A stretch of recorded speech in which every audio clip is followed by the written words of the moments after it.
no one is irreplaceable, which is good because Donald Trump is going away. Oh, I don't think they'll succeed in impeaching him, and I think he's got a better than even, though not much, chance of winning in 2020 as it stands right now. But let's face it, the bad orange man who saved us from the civil unrest that vindictive harpy Felonia Milhouse Von Pantsuit would have provoked will someday be gone.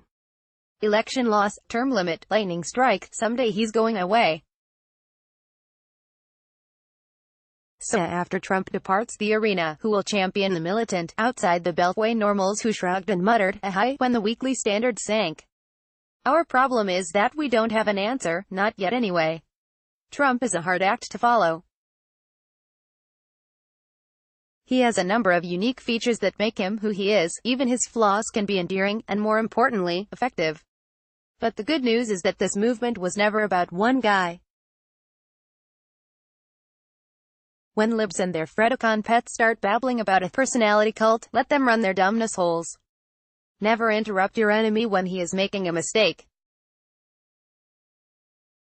Our delight at the effectiveness of Donald Trump at battling our useless ruling class is not about the Trump part, it's about the effectiveness part. Trump is the avatar of our collected resentments, complaints and fury over our betrayal by an elite that was supposed to be running our institutions on our behalf and that is instead running them for its own sordid benefit. Trump was woke to the elite grift of the last few decades because he knew the ruling class from interacting with its members, and he calls those jerks out. But when he's gone, we'll still be here and we'll still be ticked off. Who will we send out to fight for us? In other words, who could be Trump too? Well, first get the idea out of your head that there will ever be another politician exactly like Donald Trump. He's got a unique set of qualities which his defeated enemies can't bring themselves to credit him for. He's smart, a fine communicator, and in touch with his base. Plus he has other attributes, money, shamelessness, vicious competitiveness, that make him formidable. He has faults too. You can go watch MSNBC/CNN for a 24/7, exaggerated recitation of them. No one else will ever have exactly his skill set, or his flaws, but we do have some potential batters on deck. Nikki Haley, a former governor and United Nations ambassador. Nikki has the resume. She can put a sentence together.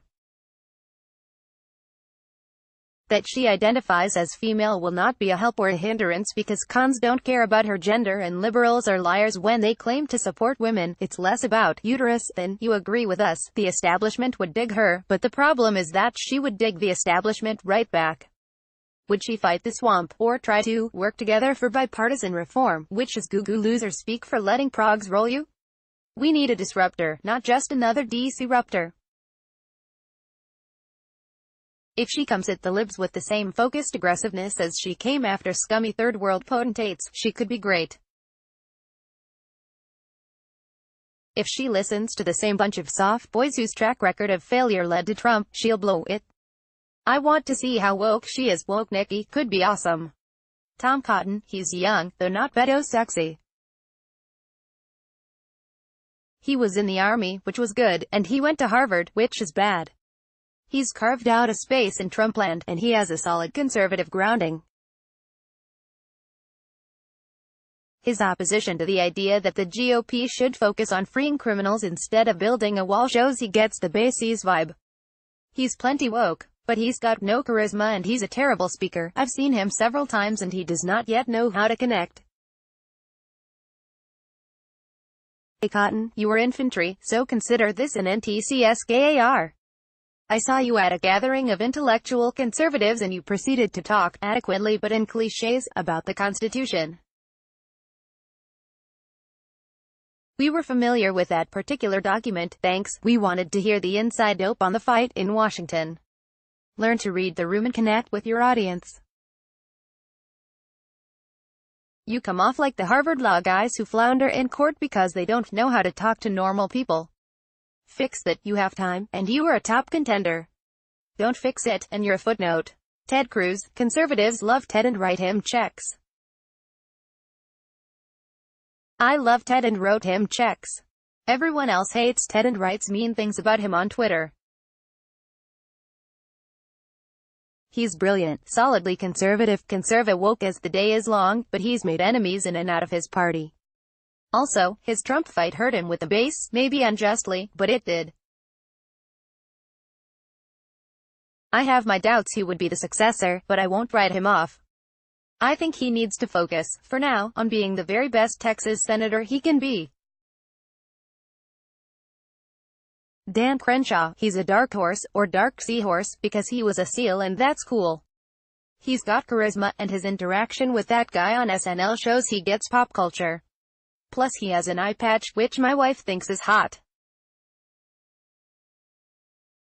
But while his battlefield killer instinct is undeniable, we need to see if that ruthlessness translates to politics.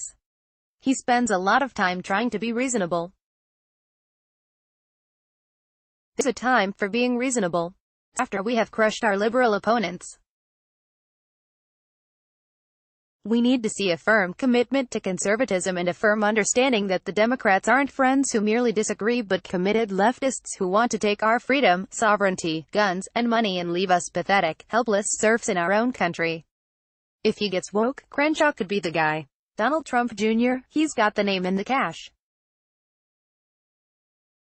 He has no government experience, which is simultaneously a problem and a qualification. Of course, he also has a target on his back from the Democrat activists within the Mueller syndicate.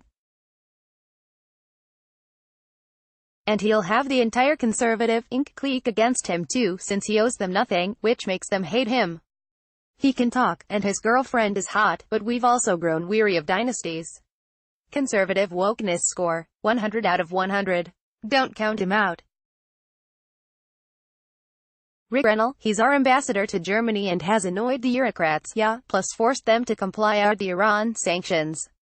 Full disclosure, he's a friend too. He lives in the LA South Bay and we used to run into him and Matt at the movies, good movies, about Churchill and killing jihadists, not lame flicks about feelings. He's a cancer victor, and he's also gay, which may freak out some squares and really infuriates the libs. He is smart and can talk to normal people. His support for the military has earned him a rabid battalion of grizzled NCO and officer supporters on Twitter. This is a guy who can cross the artificial lines that divide us and build a new coalition for freedom. Crucially, Rick knows what time it is Trump-wise. He's a conservative Christian who is on board with the fight, and he'll tackle libs without alienating the wimpier cons who love that he worked in the Bush administration. Personally, I want him to run for the Senate in California first, but Rick could be a contender to go all the way. Trump is not forever, and we need to be preparing for the day when another warrior will be our champion. So do the people who aspire to replace him. They need to understand that now is the time to hone their technical skills, speaking, glad-handing, while networking with the base.